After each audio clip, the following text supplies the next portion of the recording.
दिल्ली के वसंत कुंज के D6 के नर्मदा अपार्टमेंट में आरडब्ल्यू के चुनाव होने हैं, जिसको लेकर टीम का गठन हो चुका है। यहाँ पर देखिए, your choice your future a new era Narmada. जी हाँ, इस तरीके का स्लोगन लगाकर जो उम्मीदवार हैं उनकी यहाँ पर जो फोटो है वो लगी हुई है। नर्मदा अपार्टमेंट की तस्वीरें हम आपको दिखा रहे हैं, जहाँ पर 20 उम्मीदवार हैं। जिस तरीके से राव ईश्वर सिंह की जो टीम है वो, क्योंकि प्रेसिडेंट की उम्मीदवार की दौड़ में है, तो उनके साथ साथ वाइस प्रेसिडेंट हैं, जनरल सेक्रेटरी हैं, तमाम जो उम्मीदवार हैं उनकी टीम के हैं, वो सब लोग खड़े हुए हैं। खास बात यह है कि इस टीम में 9 महिलाएं भी हैं।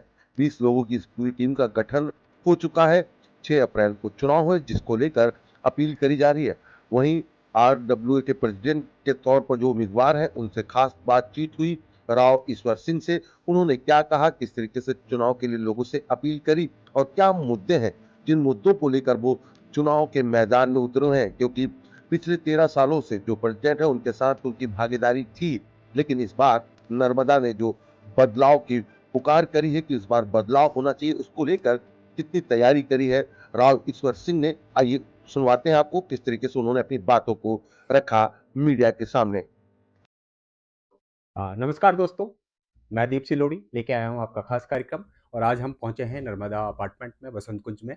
यहाँ पे 6 तारीख को जो है चुनाव होने जा रहे हैं और चुनाव में जो है इस बारी राव ईश्वर सिंह जो है चुनावी मैदान में उतरे हैं। उनका पैनल पूरा जो है लगातार प्रचार प्रसार कर रहा है, घर घर जाके जो है वो वोट की अपील कर रहे हैं। हमारे बीच में जो है आज जो है राव ईश्वर सिंह जी मौजूद हैं। आइए जानते हैं कि किस तरह की तैयारी है, किस तरह का उनको कितना आत्मविश्वास है कि इस बारी 6 तारीख को उनका पैनल जीतेगा। आइए उनसे जानते हैं क्या-क्या उनके मुद्दे हैं, इस पे उनसे बात करते हैं। राव जी, सबसे पहले आपका स्वागत है हमारे।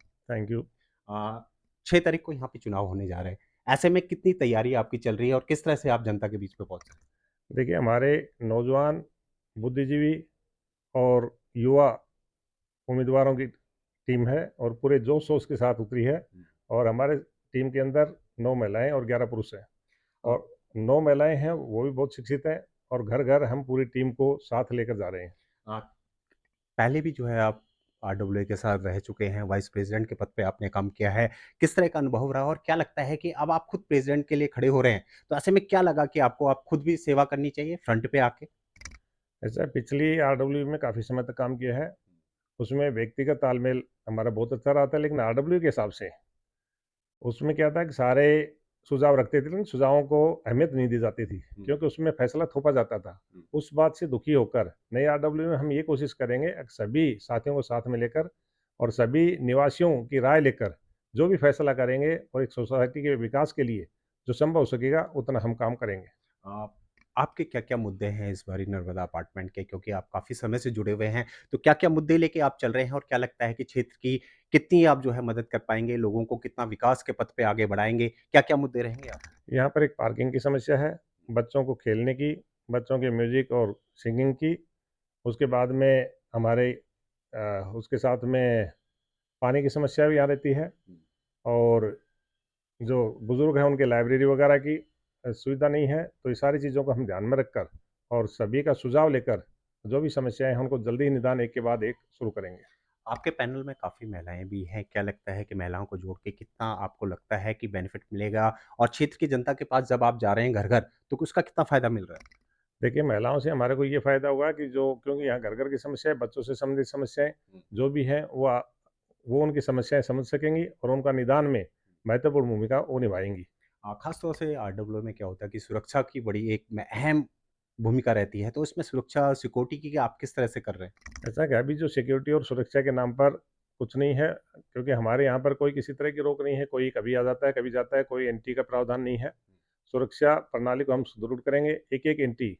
और जो एयरटेल शुरू में हमारे लगा था, उसमें ये किया था कि हर एक घर को उससे जोड़ा जाएगा, लेकिन वो खाली कागज़ों में रह गया। हम कोशिश करेंगे कि जो भी वहाँ से आएगा, वो घर में पहले इंटरकॉम के ज़रिए बताया जाए, जिससे सुरक्षा व्यवस्था सुचारू रूप से चल सके और गार्ड भी अच्छी गार्ड की हम टीम लगाएँगे, जिससे समुचित यहाँ हमारी सुरक्षा की व्यवस्था हो सके। अगर हम कह रहे हैं कि आरडब्ल्यूए के चुनाव में आपका जो अहम मुद्दा है, वो क्या है जिससे कि जनता आपसे जुड़ती चली आ रही है? है मुद्दा यह है कि छोटी-छोटी जो हमारी समस्याएँ पानी की, बिजली की, प्लम्बिंग, इलेक्ट्रीशियन जो भी काम बोला है उसका प्रॉपर रिकॉर्ड नहीं होता, प्रॉपर उनकी सुनवाई नहीं होती, काम करने का कोई टाइमिंग नहीं होता। पूरे निवासी बहुत परेशान रहते हैं, कई-कई दिनों तक छोटी-छोटी समस्याएँ दूर नहीं हो पाती। तो अब की बार क्या करेगा, किसी को जाने की ज़रूरत नहीं पड़ेगी। हम ऐसा सिस्टम बनाएँगे, एक बार कंप्लेंट कराई और ऑटोमेटिक सुझाव 24 घंटे का टाइम देंगे, 24 घंटे में निदान करके हम उनके पास में सूचनाएँ खुद देंगे, नहीं कि उनको चक्कर लगाना पड़ेगा। क्या लगता है कि आप जब घर-घर जा रहे हैं तो लोगों को कितना आप पे विश्वास हो रहा है? आपके पैनल पे कितना विश्वास हो रहा है? और क्या लगता है कि जिस तरह से लोगों का रिस्पॉन्स आपको मिल रहा है, तो इस बारी आपका पैनल जीत की ओर अग्रसर है? देखिए 100% हमें उम्मीद है कि अब की बार पूर्णतः यहाँ बदलाव हो रहा है और भारी बहुमत से हम जीतेंगे और निश्चित रूप से बुज़ुर्ग और नौजवान साथी हमारे साथ में चल रहे हैं और उनके प्यार को देखते हुए हमारी एक बहुत भारी जीत होने जा रही है।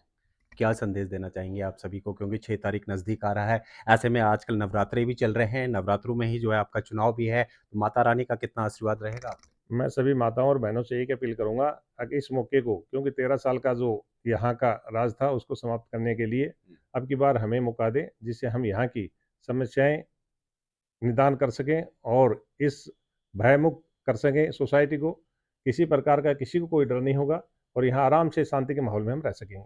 क्या संदेश देना चाहेंगे समस्त नर्मदा अपार्टमेंट के लोगों को और क्या अपील करना चाहेंगे उनसे? इनसे नर्मदा अपार्टमेंट के सम्मानित नागरिकों से अपील करना चाहूँगा, घर से बाहर निकलें और ज़्यादा से ज़्यादा मतदान करें। एक भी मत अपने फ्लैट में न रहे, क्योंकि यहाँ एक-एक मत की कीमत है, जिससे मत ज़्यादा पड़ेंगे उतनी भारी हमारी जीत होगी।